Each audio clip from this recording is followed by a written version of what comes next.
And this is Good News exclusively on Talk Network Radio with Dick Baumbach. I'm Jeff Heiser with Dick Baumbach. And how are you, Mr. Baumbach, today? I am doing great, and it's been another good news week. Yes, it has. And, you know, from last week, I just want to remind people that you did have a 50th anniversary, and I hope everything went well with you and that you had a wonderful week and actually a wonderful month to celebrate your anniversary with your lovely wife. Well, we've had a wonderful 50 years, yes. Let's kick it off. Like I said last week, the way to make it happen is yes, dear. Let's kick this off today with your top headlines, which is police officer drives 650 miles to return a dog to its owner. That's a long way. This is true. A New Jersey police officer, he came up on an accident. His name is Frank Cool, and he came up in an accident in New Jersey and found a South Carolina man traveling with his beloved basset hound, Bella. The man, the accident victim, needed attention, so Bella went to the local Humane Society. The organization said they could only keep the dog for a week. But wow. The victim could not retrieve the dog because he was still in the hospital, and the co-owner could not get up to New Jersey from Myrtle Beach to take her home.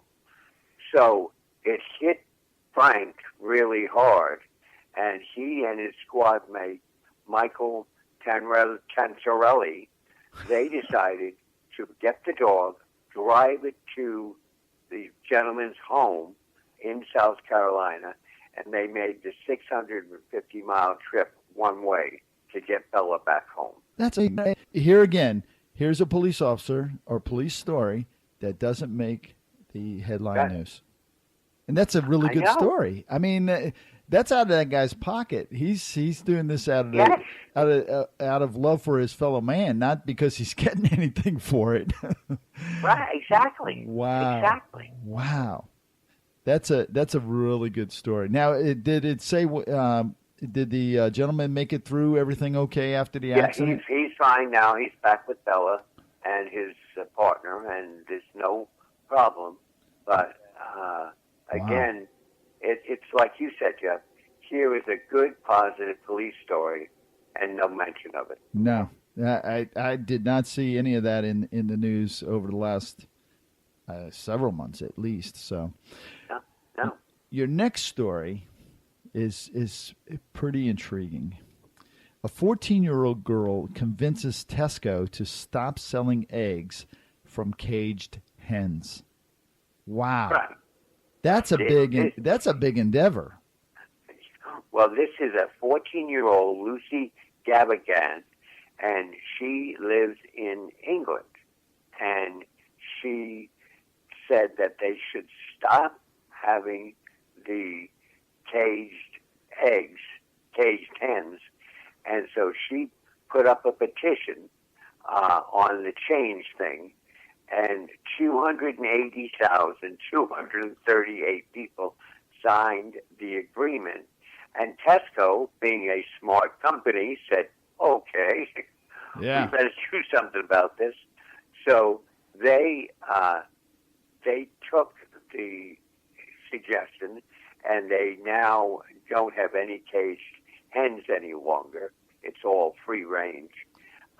However, they said that it was their decision, except Lucy went online and said, no, it was my idea. Good for her. Good for her. You know, have you ever been to a place that produces eggs or chickens? No. Actually, I have been to a farm, but... it is so terrible. You know, I have a farm in North Florida, and right down the road is a chicken farm. And, I mean, they put 4 to 8 chickens in a small little tiny cage, and the whole barn, I mean, it's like a football field length by about half football field wide, is filled with these cages and chickens from the floor to about 10 feet high. It is just so terrible. And we just don't have, I guess, the 14-year-old girl here in the United States to make that, be changed.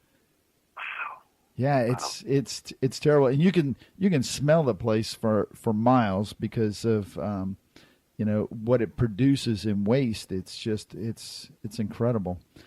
Well, one thing that has hit me, and as you're talking about that story, is that what's near you is the fact that this girl, 14, when Tesco came out and said, "Hey, this was our idea," she comes back. It was really good. Good for her. You will probably hear more about her in the future, I'm sure.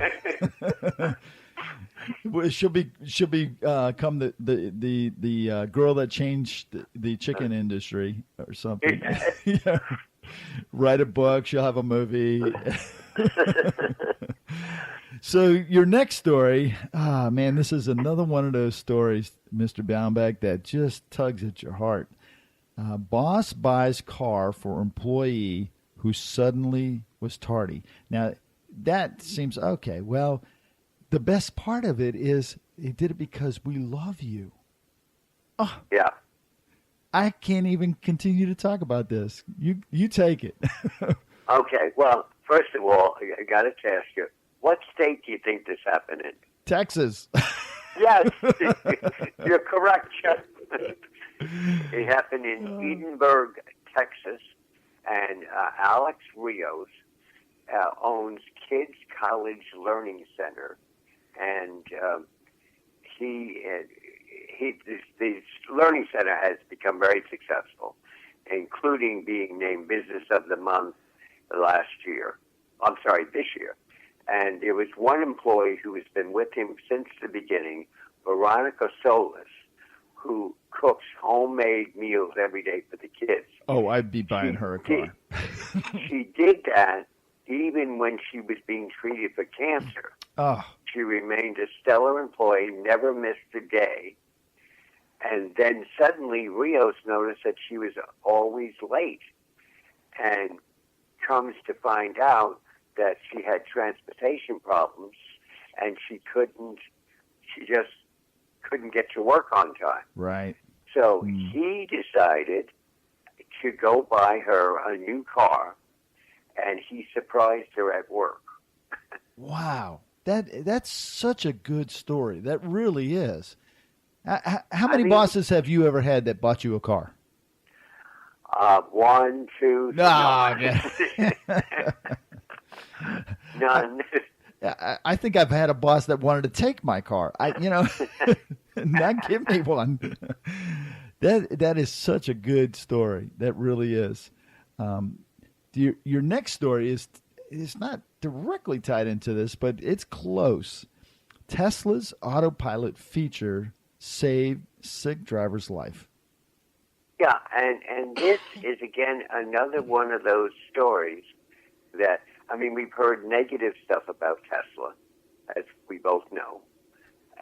But this case here, there was this gentleman, his name is Joshua Neely, and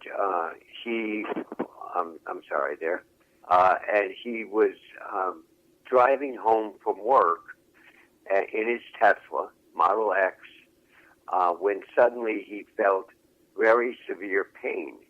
And what he did, he decided to put the car on autopilot and direct it to the nearest hospital. And basically he was having a pulmonary embolism that could have, if it got into his lungs, just finished him. Yeah, he would have been done. And had he pulled over, he would have had, it was 20 miles to the nearest hospital. Had he pulled over, he would have had to wait for the EMTs to come and everything. Right. And the doctors say because of what he did, he saved his own life. That's crazy. Now, let me ask you about this, because this is very intriguing. Autopilot feature. Now, did he actually put in the place and said drive there? That's Wow. He directed it to the autopilot feature and directed it to drive to that hospital. That in itself should be all the incentive that is needed for the entire auto industry to get this type of thing in place. We've just seen where Uber is going to have self-driving cars, no drivers in them, and Google is talking about the same thing, and so is Apple. But this is actually taking place. This isn't something that's like, oh, well, it's, 10 years from now. This actually saved a life. That's incredible. Yeah, and again, that's what still stuns me is, we see on the nightly news about Tesla having an accident, etc. Yep. And here's something that this Tesla car did correctly, and nobody's talking about it. Yeah, I know. I have to share with you. I went out and I was looking at Subarus, and we test drove this Legacy Subaru, and the guy says, take your hands off the wheel, put them behind your head, and just let the car go. And so I did, and the car drives itself. It stays in the lanes, wow. and you can make it.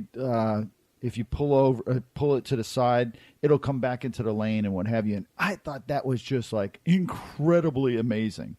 And it detects, vehicles in front of you, and it'll brake and stuff. But this is autopilot, man. Wow. Wake me up in 2 hours when I get to the hospital. Wow. That's amazing story.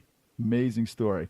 Well, I'm not going to ask you what you have for us in next week. I want it to be a big surprise for everybody. So don't say anything, okay? I won't say a word. But I know you have some really good stories coming, and I just want to let everybody know that those good stories are only heard exclusively here on Talk Network Radio, and you can only get Dick Baumbach and his good news stories here on Talk Network Radio, and we greatly appreciate you being here. Well, thank you so much for having me, and I look forward to next week and giving more good news stories. Thank you, Mr. Baumbach, and we'll see you then. Take care. Thank you, sir.